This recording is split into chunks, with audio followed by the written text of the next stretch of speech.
Thank you for joining us for the Lantern Weekly Webcast. I'm Matt Edwards. When it comes to privatizing parking at Ohio State, most believe it's a matter of when and not if the privatization occurs, although it could be some time until we see any visible progress made. For more on this story, here's Lantern reporter Sarah Steeman. During its September 9th meeting, the Board of Trustees approved a $375 million proposal to privatize the university's parking. However, OSU officials say they want to stress it is not set in stone. Chattis said the proposal will limit the third-party vendor from raising parking prices more than 7% each year for the next 10 years.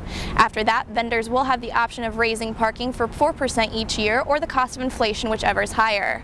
Stay tuned into the Lantern for details on this story. With the Lantern, I'm Sarah Steeman. Thank you, Sarah. More parking news as those who ride their bicycles around campus now have a new place to park, but they won't have any fees to worry about.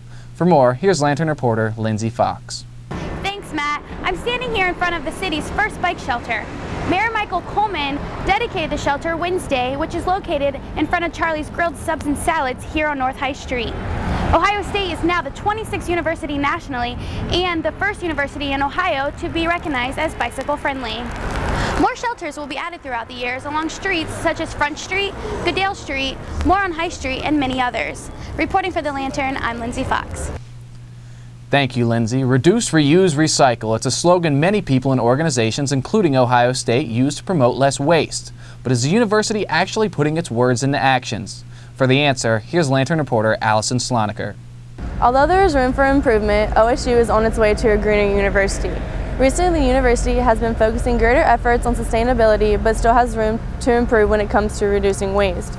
There are initiatives that have been started to reach this greener environment. In almost all of the residence halls, there are now sustainability chairs to help promote these habits among the residents. These chair members go through training to help engage fellow residents in their mission, how to create events, and discuss quarterly themes. Blackburn House and Norton House have kiosks where the students can check their Buckeye footprint and see how much electricity they have used. Despite these initiatives, Ohio State and its dorm can be less wasteful. OSU's annual waste management report found that the total trash output for 2010 was 12,000 pounds, which is up 6% since 2009, but down 4% since 2004.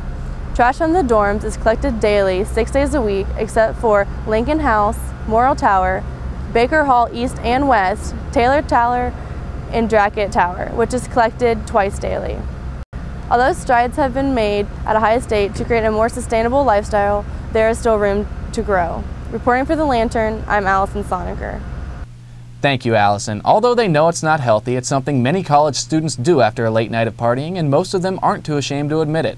For the details on this story, we take you to Lantern reporter Katie Harriman.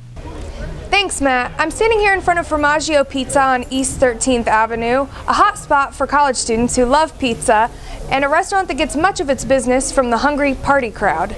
It's pretty common knowledge that excessive eating and drinking are bad for your health, but late nights and easy access make college students more susceptible to this unhealthy lifestyle. Many students admit that when they've been drinking, it becomes harder for them to control their appetites. This is no surprise to Dr. Glenn Ackerman, an Ohio State professor in the College of Medicine and medical director for the OSU Center for Integrative Medicine. Ackerman says alcohol stimulates the hormone insulin, which leads to an increase in hunger and overconsumption. Drink plenty of non-alcoholic beverages before going out for a drink to decrease the effects of alcohol and weight gain. Reporting for the Lantern, I'm Katie Harriman.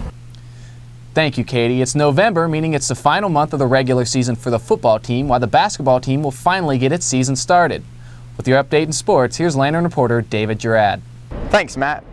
With the season just 1 week away, the Ohio State men's basketball team has been receiving a lot of attention on a national level. The Buckeyes have high expectations and are ranked 3rd in the preseason coaches poll. Sophomore forward Jared Sullinger was selected as a unanimous preseason All-American Monday. The last unanimous preseason selection was North Carolina's Tyler Hansbrough before the 2008-2009 season. Ohio State season tips off November 11th against Wright State at the Jerome Schottenstein Center. In other news, Ohio State tailback Jamal Berry was suspended Wednesday after being charged with assault, battery, and disorderly conduct. The OSU Department of Athletics says Berry is being suspended for violating the Student Athletic Code of Conduct, which means he won't be seeing the playing field behind me anytime soon. According to Columbus City court documents, Berry's arraignment hearing is scheduled for December 1st. From the courtroom to the locker room, With last weekend's 33-29 win over Wisconsin, the Buckeyes are right back in the mix to earn a trip to the inaugural Big Ten title game in Indianapolis on December 3rd. Coming off 2 straight victories, the Buckeyes hope to continue their hot streak this Saturday when the Indiana Hoosiers travel to the Horseshoe. Reporting for the Lantern, I'm David Jarab. Back to you, Matt.